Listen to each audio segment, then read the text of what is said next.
Officer, तहसीलदार, doctor. मी मगाशी आलेलं doctor होतो मला कोणत्या दुधासाठी? या म्हशीच्या. बरं. आता काय काम आहे यांना? खेळवायची? हो, खेळवायचं आणि परत रानामध्ये काम असतंच की. आता काय काम चालू आहे सध्या? ज्वारी, गहू आहे, परत ऊस पण आहे. भिजवानी विचारले ते आजी बोलावं लागली याला. हो, ते प्रश्न ह्याचा आहे, मजूर मिळत नाहीत ना. लेबरचा प्रश्न. लेबरचा प्रश्न आहे, त्यामुळं भांगलं नीती बोंबलती, भांगलन होत नाही हो. त्यामुळे शेती जरा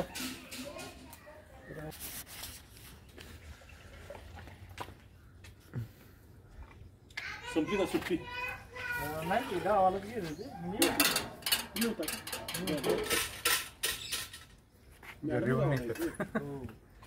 पोच करायची गरज नाही. मला घरपोच दूध मिळते. हे तुम्ही आता स्वतः येऊन दूध घेऊन जाताय? हो हो. तुम्हाला डेअरीतनं वगैरे दूध घेऊन जायला तिथलं लवकर असं कधी वाटलं नाही का? म्हणजे कुठे? आता तुम्ही घरातून इथपर्यंत येता, मग इथल्यापेक्षा जवळ एखादी डेअरी बघून डेअरीतलं दूध नेलं तर? नाही, हे दूध आम्हाला जवळ पण आहे आणि दूध चांगलं आहे. चांगलं आहे. महत्वाचं म्हणजे दूध चांगलं आहे आणि वेळच्या वेळ म्हणजे कधी आलं तर तुम्हाला दूध मिळते. तुमचं नाव काय? सयाजी वावरे. काय करता सर तुम्ही? मी वित्त विभागात आहे महाराष्ट्र शासनामध्ये. महाराष्ट्र शासनमध्ये वित्त विभागामध्ये. आणि दूध कधीपासून घेऊन जात आहे?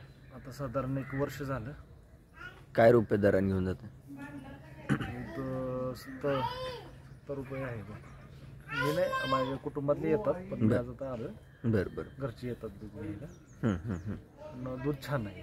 किती लिटर घेऊन जाता तुम्ही? 1/2 लिटर रोज दूध असतं आमचं सकाळचं. चवीला दूध चांगलं आहे? छान दूध आहे, पाणी नसतं, अतिशय छान साई त्याच्यावर येते. तूप काढतो आम्ही दुधापासून. साहेब, यांच्याकडे दूध मिळतं म्हणून तुम्हाला इतरांनी सांगितलं का माहीत झालं?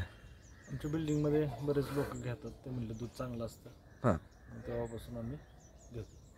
बरं साहेब, धन्यवाद. तुम्ही वेळ दिला तेवढा छोटासा तुमच्या धावपळीतून. खिल्लार शेतकरी आणि यूट्यूब चॅनलकडून तुमचं आभार मानतो. ठीक आहे. होय काका? तूप आहे का? तूप आहे का?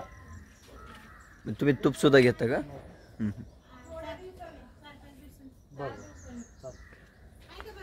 हो आहे, आता आली काल परवा. साहेब, या दुधाच्या ठिकाणी तुम्हाला देशी गाईचं दूध वगैरे कधी माहीत आहे का? नाही, कधी आपण घेतलं. त्या देशी गाईचं दूध वगैरे कधी घेतलं नाही. ठीक आहे.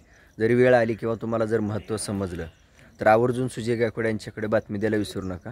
मी परतच्या वेळेला तुमचं मत मांडून घेण्यासाठी येतोय.